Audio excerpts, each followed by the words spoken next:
and address our clients to discuss the various issues that the Indian capital markets and the global markets are facing today. We also have Mr. Mahesh Natarajan, who has joined from their Singapore office, and Deepak Chavan from their Dubai office.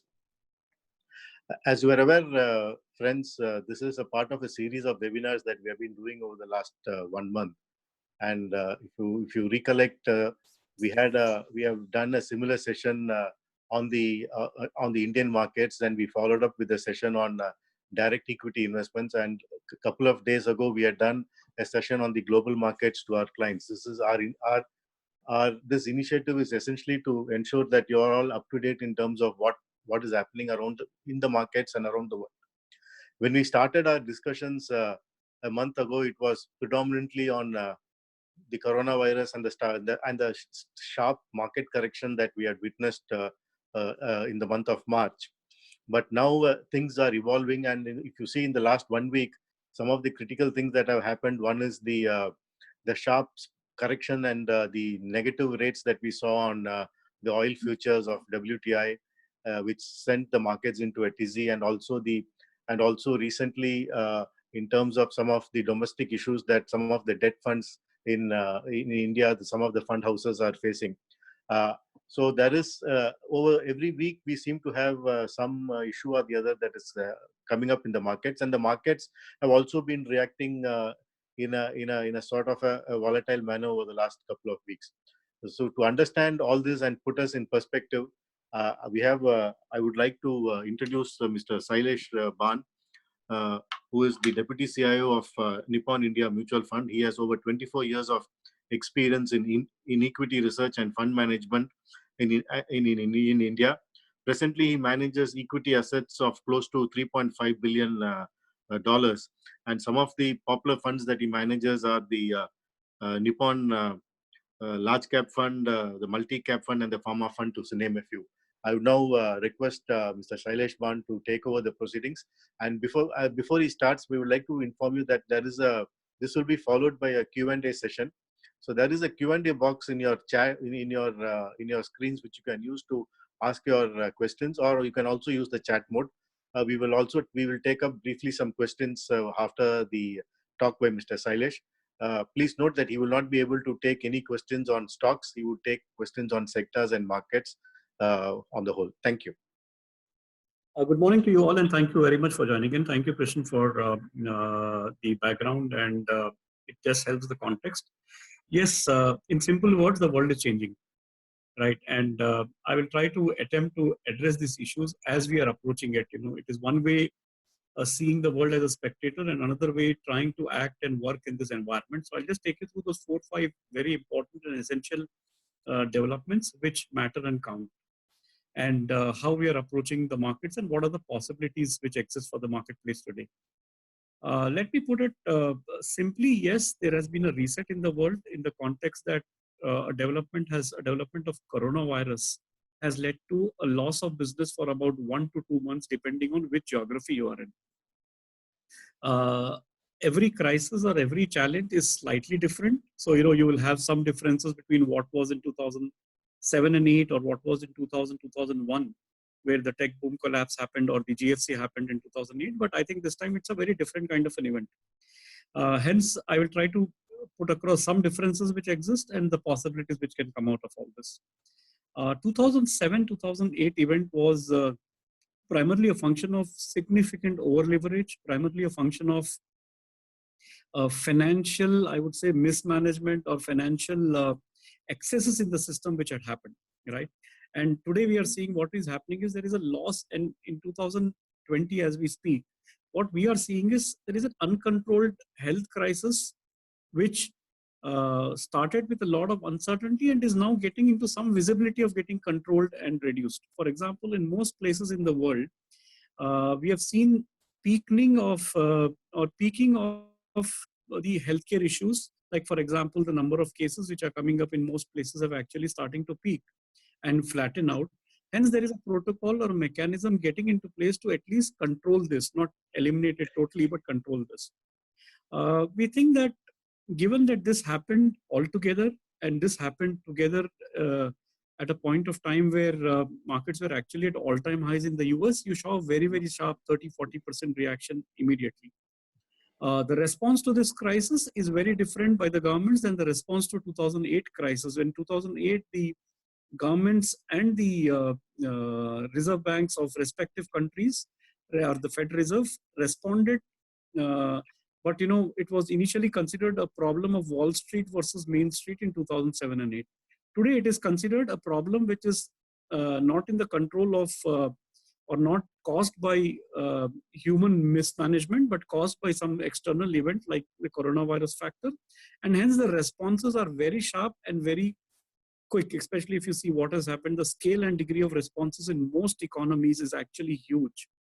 So I think these two are material differences. One, this is a healthcare issue becoming an economic issue. Last time it was a financial leverage problem, which became an economic and a growth problem, which led to job losses and issues.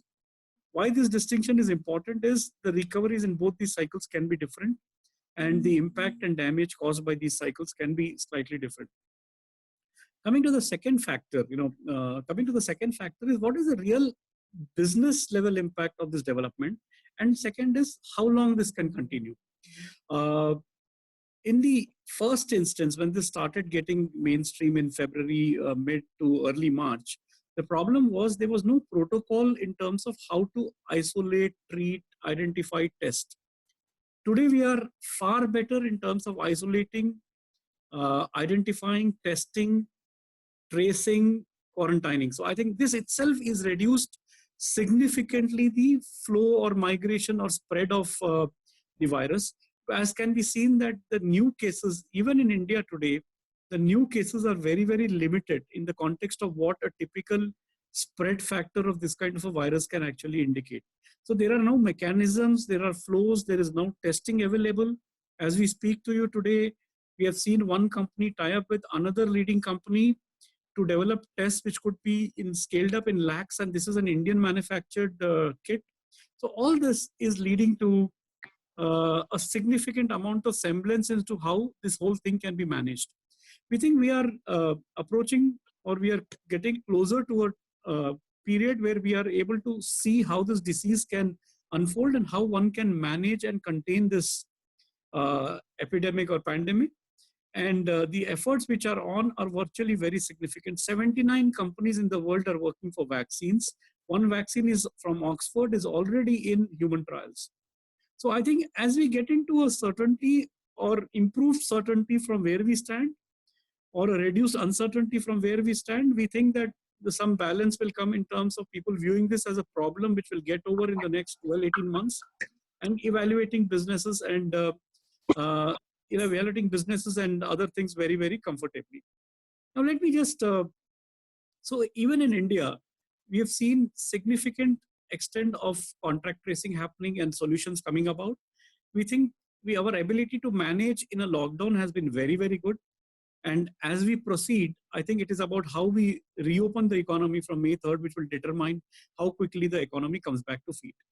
The question at everybody's mind is how quickly the economy will come back to its feet. I think, please understand that a lot of economic activity is not necessarily only limited to metros and all in India, where we have seen extensive spread of COVID or a higher spread of COVID than normal. Thankfully, we haven't seen a community transmission, and hence a large part of India, which is not necessarily urban and all that, can be very comfortably be reopened and opened at different degrees with some norms of social distancing, etc., can be put into play. The second is early testing will allow for very early identification, because today you can do testing on the second and third day also and come out with tests even in an asymptomatic phase. So that can also be of help in terms of isolating the spread of this. We think May 3rd is an important event, because at that point of time, we'll see a lot of, in fact, yesterday or day before, there's already an effort to open up some of the establishments and shops in certain pockets of the country. And I think the same unfolding will happen. As quickly as we enter this phase of opening up, we should see economic activity come back to reasonable normalcy. Even if it comes back to 70-80% of the level of where we were in February, as quickly as July or August, I think it is a very decent and a very strong comeback. Also, some of the economic activities also postponement of demand or deferment of demand. It is not that in India everybody has lost livelihood. It's not that in India that a large section of the population also has savings and all, which can actually be pre-consumed, or demand can actually be preponed a bit by specific sector specific stimuluses which we are likely to see from the government, which are under works, and there's a lot of initiative happening on that front to announce that. Reserve Bank in India has already done a lot of changes, announcing moratoriums, announcing flexibility for financing for NBFCs as well as banks, and slowly and steadily there is a lot of effort to make sure that money gets available. During this period, we have seen some challenges like Mr. Krishnan mentioned about it, regarding some issues in the bond market which has come about. But I think these will be taken as top priority by the regulators, because people know that you cannot let these problems escalate.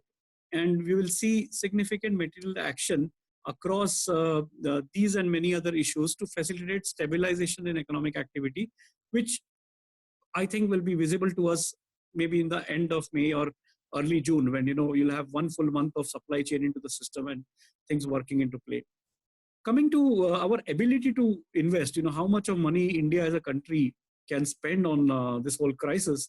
See, we have a huge cushion coming from oil. Oil, the largest commodity in the world, the biggest by volume, and hence India being a very large dependent importer on it. I'm not saying that oil will trade at these prices. Oil will materially improve from where we stand today. But I think whatever benefits you get out of a $30 change in oil is close to about $40 to $50 billion savings. Even if the government retains 50 to 75% of this, it is equal to more than half the stimulus Indian economy might require. If you assume that the Indian economy were to spend $70, $80 billion totally, it can actually recoup $40, $50 billion from the spend of from the savings which can come because of oil, if oil prices remain at $35 to $40 for the next 12 months. Hence, I think this is a factor not to be ignored. This is a factor to be kept in mind. And lower oil effectively on a broader basis can mean contained inflation, can mean contained lower interest rates, which also will be a significant facilitating factor. Lower commodity prices other than oil are also savings in this points of time, where a lot of companies, actually consumer of commodities, which is India itself is, will actually see margin expansions and benefits coming through. I understand a lot of people want to look at what's going to happen in the next 1 month and in the next 3 years. I will take you through that aspect as well. So let us look at the last 1 month as an important factor. The next 1 month as an important factor. I think from the level of economic activity we are in, we will clearly be in a much better state of economic activity in the next 1 month. I think that will set the trend as to the level and extent of opening. And given the support of technology which has been there in a lot of areas, I think a meaningful part of economic activity should start happening. In the next 30 days, supply chain, which is damaged because of lack of drivers, because of issues which are there, I think will come back, will actually come back very, very strongly and faster than a lot of people are saying. See, there are definitely a few delays here and there in terms of, non-availability of drivers and all that, because they have gone off to their villages and rural areas. But I think as there is this comfort that whole economic activity is back to normal, thousands or millions of people are starting to work, I think this health fear will also reduce materially in the next 30 days. It's high today, but it will reduce materially in the next 30 days as people see that the number of cases and all that in India are not escalating. In fact, countries like Hong Kong and all that, through significant measures, have actually gone down to single-digit new cases, which means that most countries can contain it if they have mechanisms in place. Another interesting fact is, even Taiwan has virtually seen no new cases in the last 7 days. So there are signals where a lot of countries which have gone through this problem have seen about 90 days have passed since the problem in a lot of these places. And post 90 days, we are seeing in most cases, the number of new coronavirus cases have reduced dramatically. I think this comfort will start getting built up in a month or so in India, which in itself would mean materially advanced or materially improved business sentiment from where we stand. So please don't see what we are seeing in the last 40, 45 days as a normal condition. Normal conditions will emerge 3, 4, 5, 6 months out from here. and all the positive benefits which are today being ignored of moderate to low oil prices, of lower inflation, and such other factors, and the postponed demand which can actually be preponed by government initiatives will come into play. India as a country has till now not blown away all its resources. Interest rates in India still remain high, though they have a long way to go down over a period of time. You have significantly higher, uh, you can significantly lower, you significantly get benefits from uh, low to muted inflation, and hence there is a reasonable runway for credit-led expansive growth in India to come back in the next 12 months. We think a lot of government initiatives on infra side, sector specific stimulus to airlines, hotels, and sectors which are associated with the travel segments.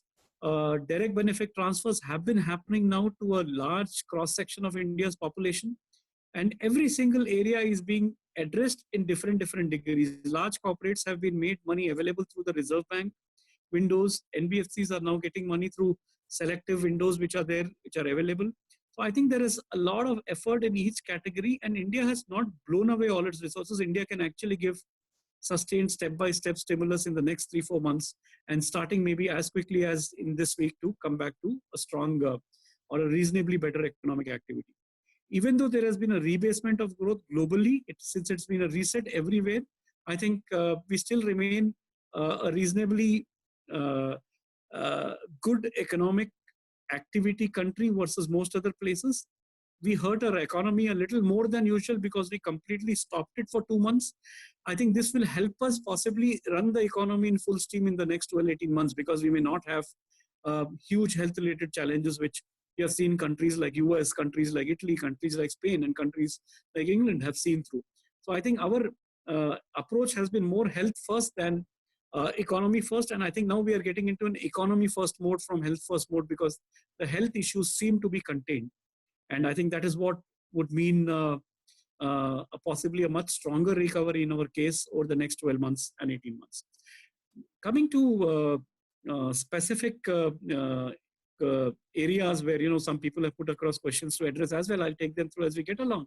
But specific areas we think will possibly see benefits are primarily in the non-financial areas, because financials had its own bull market. If you remember, the biggest bull market in the last 2 to 4 years has been financials.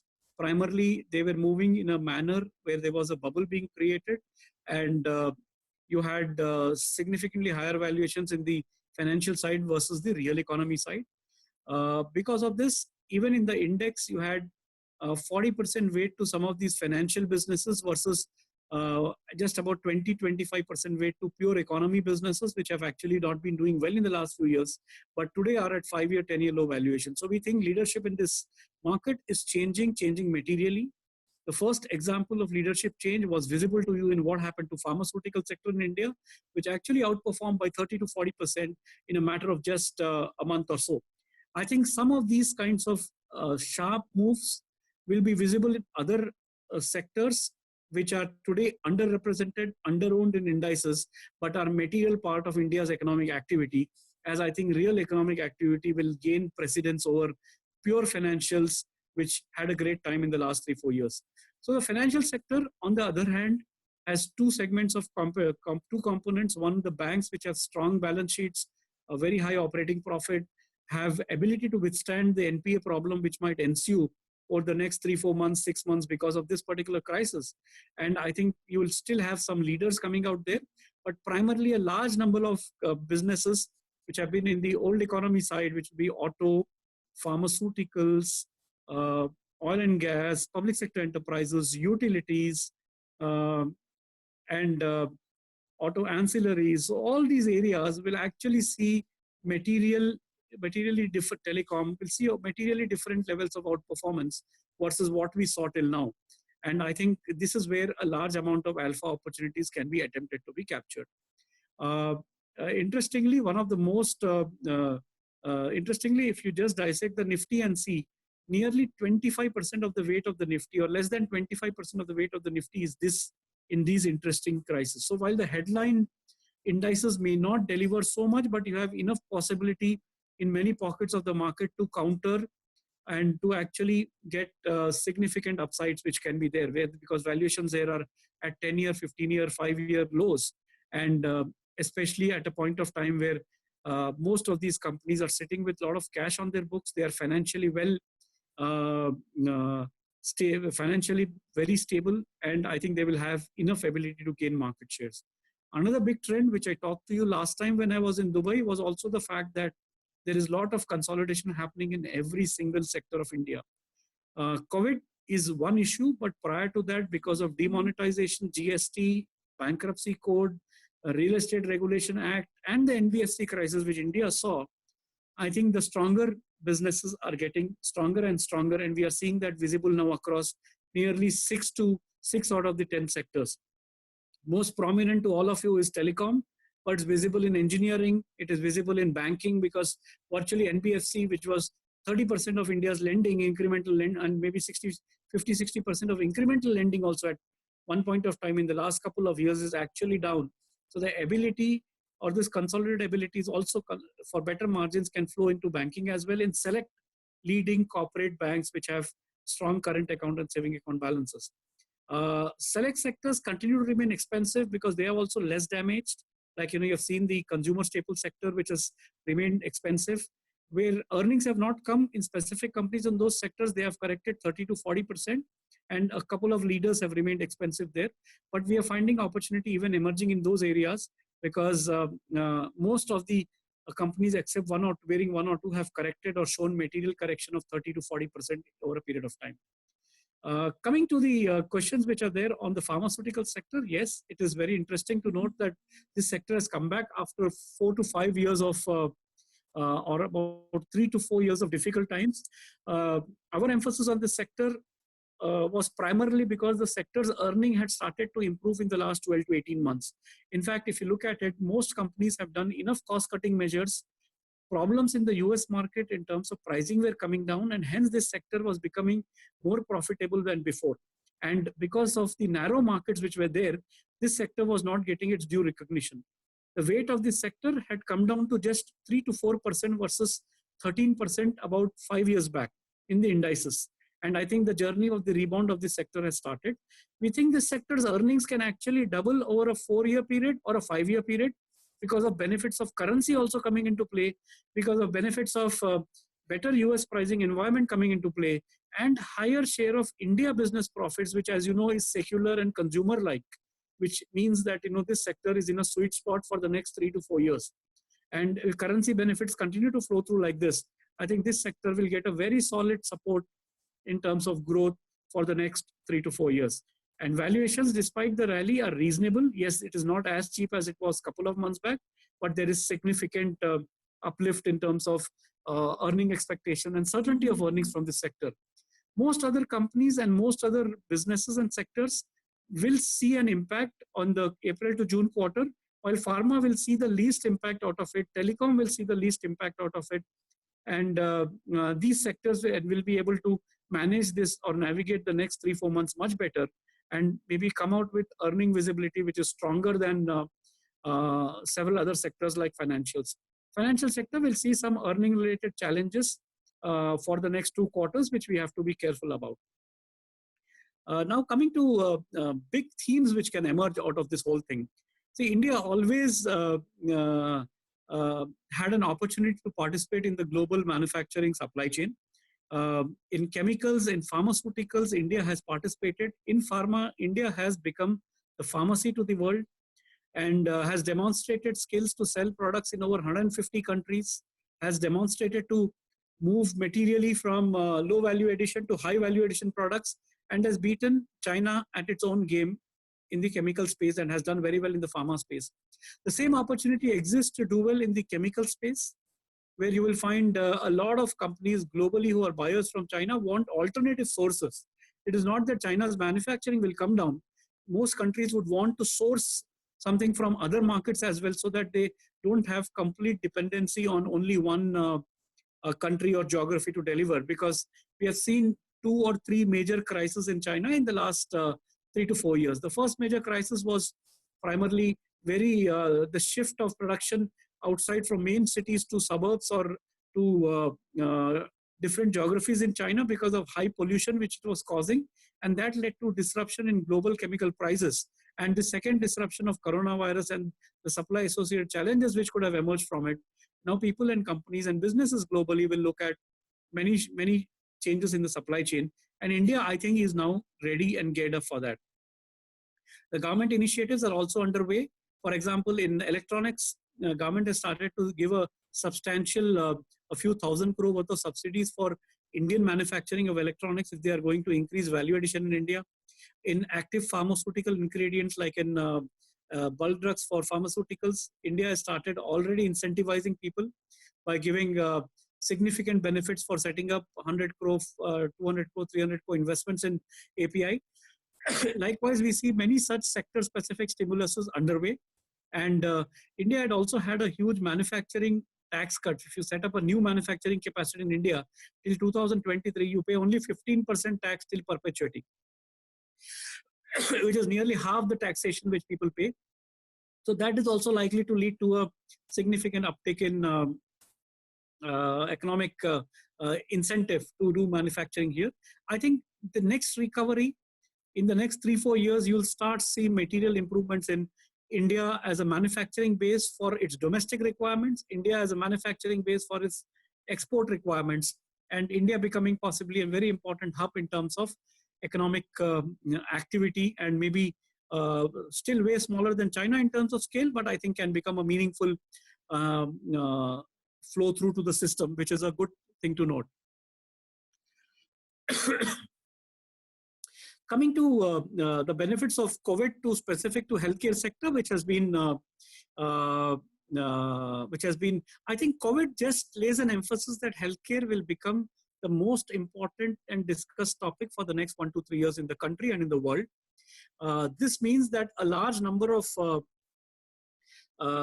resources, time and attention will be spent on making India and the world actually ready for these kind of pandemics, because this has become a mainstream people issue, political issue, and has created a health scare. So there's a lot of comfort which needs to be given. So we see a lot of investments happening in the healthcare sector, though they may not directly benefit the pure pharma space, but I think better diagnostics, better hospitals, and better emphasis on healthcare will lead to much better compliance and an increased market environment for pharmaceuticals in India.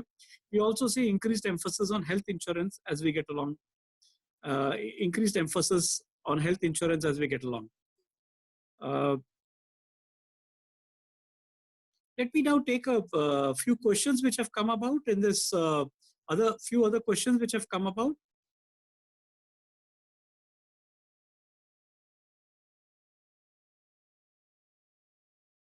Specific to the most important issues is how the currency would behave in this environment. We have seen most currencies take a knock. India's currency has also taken a knock, but it is much lesser than the knock which has been taken by other currencies. I think given the $475 billion of forex reserves, given the $50 billion savings in oil which India can see, and even if there is some reduction in remittances by $5 to $10 billion over the next 12 months, I think India is in a far better, safer spot where currency-led implications can be way limited. And that I think should support broader returns from the economic activity you can see in India. I think India is one of the best placed markets and countries to rebound in this current environment. And I think rebound in this current environment. And I think India, having seen 4 or 5 difficult years because of the large set of reforms we have done, is also on a very low base of earnings, very low base of PE multiples. And hence the possibility of India doing well over the next 4 to 5 years is actually far higher as we get into it. In the US and other markets, we have seen very strong rallies in the last 5-6 years, and markets were at all-time highs. And when markets were at all-time highs, you could not actually, from that, expect a PE multiple derating in those markets. And hence, even if they have corrected now, we still see some challenges in international markets because they were already trading on very, very strong earnings. India, trading on muted earnings, has a much better possibility to demonstrate a recovery from the low base which are there, like I said, in many sectors like telecom, auto, in engineering, in many pockets of the market, and oil and gas, and these kind of areas, in many segments of the market, in utilities, public sector stocks and all, you are actually able to create portfolios which are at 7 to 8 PE multiples with companies which have 20-25-year track records, with dividend yields of 5 to 7% in most cases. And these are like dominant businesses with 25 to 50% or 30 to 40% market shares in each of these market opportunities they are there. So markets have become very attractive. Please put in or work on towards when you allocate money to equities, at least have an horizon of 2 to 3 years, as we talk about always. And I think you may have a little bit of volatility continuing in the next 15 days or a month or so till this fear of healthcare issues actually start reducing. And I think we would start seeing an improvement in sentiment as the economy starts opening up and people believe that this is not a problem which is permanent, but this is a problem which possibly will not be under discussion 12 months out as we speak. Krishnan, you would want to join in with any specific questions? Yeah, I'm also going through a couple of questions. So, Mr. Sailesh, some of the question is which are your top 3 pick sectors that you would recommend in terms of investors to look at this point of time? The top 3 sectors today are auto, telecom, pharmaceuticals, and maybe all 3 of them are equally attractive. Pharma has moved up a little bit, but I think it has a very good journey for the next 3 to 5 years. Auto sector, because the valuations today, there's a huge replacement market there in India today, especially for 2-wheelers, and underpenetrated market for 4-wheelers. All this talk of social distancing will only mean that people will have to have their personal mobility options opened up, and you may see much better demand for automobile sector, and possibly this could be one sector could provide even faster. And this sector has everything in manufacturing in India only. So it is very easy to get this sector back on track. So I think it is auto, pharma, and telecom. Telecom, has consolidated. It is a big beneficiary out of the space and has valuations are again in this sector about 5-year lows, 10-year lows, and prices are 5-year, 10-year lows in most cases, and hence the possibility is very good.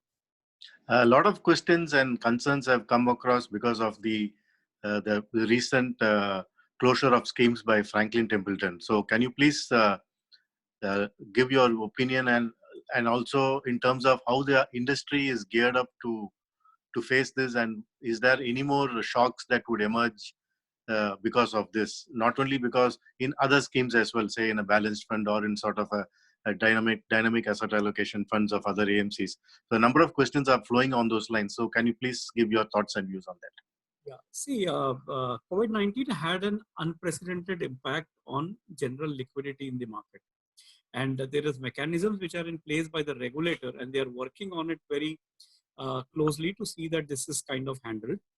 We have also seen that there have been responses coming from both the regulators as well as there are efforts being made across the board to make sure that this is just a liquidity issue. It's about more a question of issue which is liquidity and the depth of the markets than a fundamental issue in India today. And definitely this has increased a little bit of cost in the marketplace, like you have seen yields spike up a bit yesterday in India. But directionally, I think India is in a position to handle this comfortably. I don't see a reason that this will in any way go out of hand. This is a much lesser crisis than we have handled in 2007 and 2008. And we have seen extremely difficult times at oil at $140 and various other issues which created a lot of credit issues in the system. I think they have been handled very, very well. The total share of this credit risk related funds and as a part of the overall debt market is very, very small. It is much smaller than what is being perceived. And hence, I think it is an issue which can comfortably be handled as we get along. Please understand that any such event does create uncertainty, but I think it does not mean that it is certainly not an issue which is beyond normal. It is actually a very, very, it is actually an issue which can be handled because we are seeing a lot of support from all regulators involved, and we are seeing a lot of support of the agencies working to make it smoothen out. I think given that this is not a problem specific to a specific, I would say, Like in 2000, like if you recollect in 2007 and 8, when this problem happened, it was perceived to be a problem created by Wall Street and such like that. This is more a problem which has happened out of natural consequences, and there is enough support and coordinated activity and action. And India's financial strength is significantly stronger for regulators and various other agencies to work to resolve this quickly. And I think as we speak, we see this only as a limited issue and should not escalate beyond normal. Thank you. In terms of asset allocation, what would you recommend? A few questions have come in terms of what should the asset allocation for investors be at this point of time?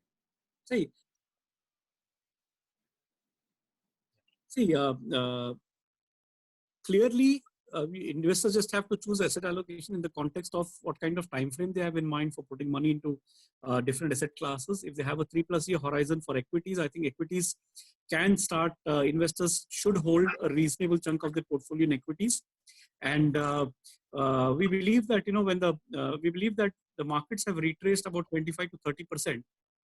Yeah, hello. The markets have retraced about 25 to 30% in the last 1 month or so, have made the risk now in favor of investors than in favor of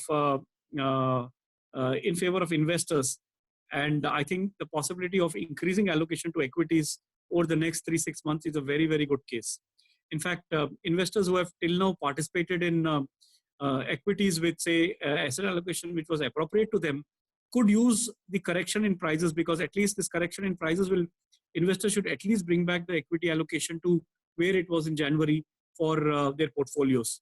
So maybe it could well be, depending on the category and the aggressive nature of investors, if you consider a base nature of investing as 50 equities and 50 debt, I think there are times to retain it at least 50%, even if you're a conservative investor. And if you're an aggressive investor, it is sensible to add on a few percentage points over the conservative allocation which normally investors have.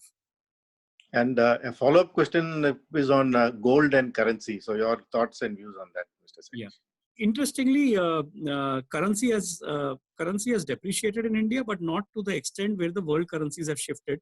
Primarily, it is a typical run to safety. People want to be in dollar, and dollar has actually strengthened, and the huge amount of stimulus and interest rate differentials exist. Our case is India's currency depreciation. If you look at it in 2013, India peaked in currency at 69 or 68 to a dollar. And then for 5 years, our currency was either strengthening for that level or had remained in that range. Only in the last 2 months, it has actually broken off and gone to the new level of 75, 76 and thereabouts.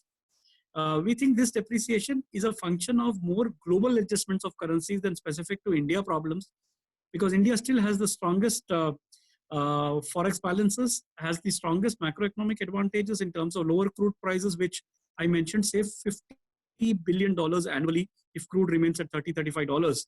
And if crude remains lower, it could be even more. So there is a huge advantage on the current account there, huge advantage on the forex reserves which India carries. We have very little current account deficits which we are running today. And the inflation control has been pretty good in India. So I think currency depreciation in India will be very normal. I think we have seen a large part of it, unless there is a second wave of disruption of COVID or some large global crisis which emerged and people want to be in a risk-off mode. It's a different thing. But in normal cases, I think we have seen a large part of this. From here on, over the next few years, unless there is some extreme event of oil going back to $60 or some large big shifts which can be there, I think Indian currency depreciation should be very, very controlled and should be a very, very low single-digit number on an annual or on a compounding basis. If a few questions have come on some sector specifically, like in terms of PSU pack as a whole. How is it? What is your house view on that? And secondly, on real estate and infrastructure, how do you see these sectors panning out in the next couple of quarters and years? A lot of PSU stocks and many sectors, like I mentioned, auto and a lot of other oil PSUs, oil marketing companies, then utility companies, and companies with large, long histories and huge cash flows and sizes of 5,000, 10,000 crore profits today are trading at single-digit PE multiples on a FY21 or FY22 basis. Most of these companies will not see the damage in earnings which the markets are trying to predict. because the damage in earnings is never the same across every sector. As normal economy comes back, some businesses will lose 5% of business, some will lose 10, and some will lose 40 or 50% of business. Our case is to differentiate this. We think a lot of public sector stocks and enterprises which you have talked about as businesses are available at depressed or bankruptcy valuations today, making them a very attractive basket to participate in. These businesses have a huge longevity. These businesses have huge financial strengths. Most of them are not leveraged and can easily withstand this. And with interest rates being lower, a lot of these businesses, utilities and all that are generally in their own positive cycle. So today you can actually get a lot of value in all these sectors and all these public sector enterprises which are over the last 4-5 years have been in their bear cycle. In fact, many segments of the market might be starting a bull market, and some of these might be sectors like auto, pharma, engineering, public sector stocks and thereabouts. Thank you, Mr. Sailesh, for your time. And in terms of conclusion, what would you recommend? What would you predict in terms of the Indian economy performing this year, in terms of how would things pan out for the economy in terms of the recovery and in terms of growth? And do you think the bounce back is going to be quick and fast from your side? See, I think the complete clarity as to the speed of the rebound will be visible as we enter in the next 1 month. I think next 1 month will clearly decide if we don't have any rebound or any increase in cases beyond normal. I think, and we open up the way which is actually being talked about, I think we should have a reasonably good economic activity levels this festive season starting September. So will we be back to full operating capacity by festive season? I think there is a high probability case. Some impact which might be there because of global sectors, or some impact which might be there because of global factors like, slow global economic growth might still be there, but on a broader domestic demand steam basis, we should be back to reasonably good economic activity or strong economic activity during the festive season, which in India starts around September. So I think we will see improved momentum starting May onwards. And by September onwards, we should have all supply chain issues and everything behind us and should operate at reasonably high potential in terms of economic activity. We think that period from September to December and September to March next year should be seen as a base period when you evaluate economic activity for the next year. And I think in FY22, based on initial numbers, which we are all working on in terms of broader economic data, and this thing, I think we should be back to higher single-digit GDP growth in India in FY22. And I think that will be visible to us possibly from the second half of this financial year. Thank you, Mr. Sailesh, for your time and joining our clients in terms of giving them a perspective of what they can expect and what they should be doing in the coming months and quarters. On behalf of Barjeel, it gives us great pleasure to thank you and receive you and to see you once more in Dubai at the earliest.